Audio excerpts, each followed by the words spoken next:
J'ai amené le fourreau de l'entraînement de l'enrouleur de Génois, qui est récent, qui est un gage de qualité.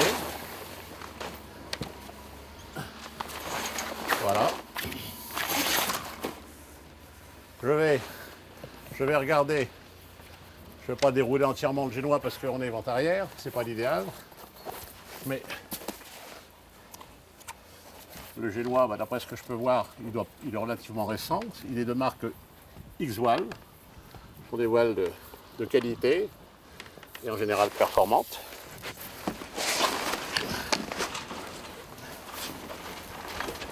Ouais, bah voilà. Encore un petit peu. Alors tu vois, ce qui est important, c'est que la chute est propre. On voit que le Génois, disons, est récent. La chute est propre.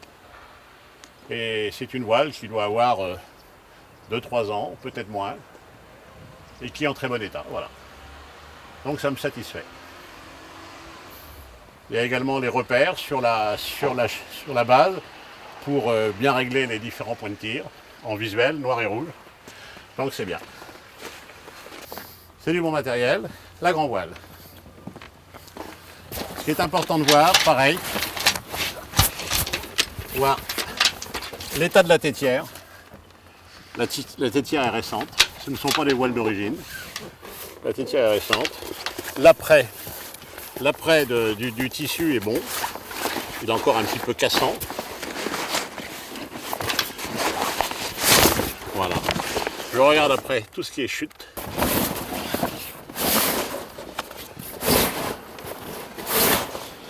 Non, là je suis pas inquiet. Quand je vois des passages de prise de riz de cette qualité, la grand voile est récente et il n'y a pas de problème. Et je finirai de la contrôler lorsqu'on fera l'essai en mer, qui est indispensable. On doit toujours faire un essai en mer d'un bateau à voile, pour voir si le moteur fonctionne bien et si les voiles sont correctes. Je vais refermer et je vais quand même faire démarrer le moteur pour voir comment il fonctionne.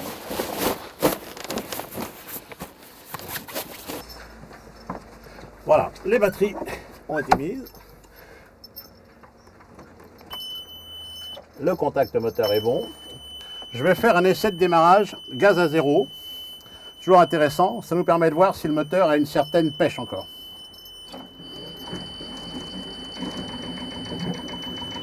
Et bien le moteur, important, il a démarré gaz à zéro.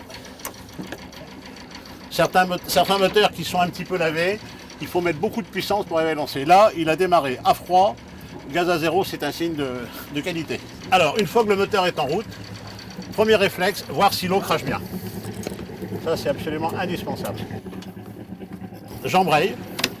Le bateau est bien amarré. Et je regarde si le moteur fume pas trop. Il crache pas noir. Il crache pas noir. Il fume normalement parce qu'on est quand même... il fait pas très chaud extérieurement. Et je n'ai pas de vibration au niveau de l'hélice. Donc le résultat est satisfaisant. L'étouffoir marche bien. Je redémarre une fois le moteur. Non, il y a un problème de batterie là. Non, il a un problème ou de batterie ou de bouton poussoir. Parce que manifestement, il démarre une fois sur deux. Voilà. Je demanderai au chantier de contrôler l'état de charge de la batterie moteur et éventuellement le bon contact du bouton poussoir. Et je referme bien sûr la vanne. Le bateau me plaît bien, il est sain.